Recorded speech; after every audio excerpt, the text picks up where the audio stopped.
How to check the battery status on a Redmi 14C? I have two ways for you to do it, through an application and using a special code. Firstly, you can check it via Google Play. Find the Google Play Store on your phone and in the search bar, start typing the name of the application, DevCheck, Device and System Info. Then press on Install button and wait for the installation to complete. Then open the application and go to the battery section.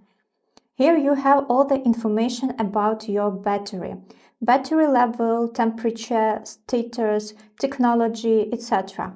The health status is good, and the green color also means that everything is okay with my battery. Now we can try the second method through a special code.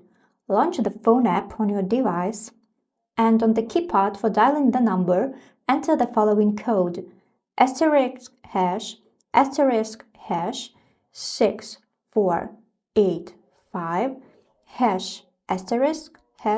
*##. Now, after entering the code, you can see the additional information on your screen. The meaning of the code MB06 is a battery state, and as you can see, it is good right now. Thank you for watching. Subscribe to our channel and give us a like.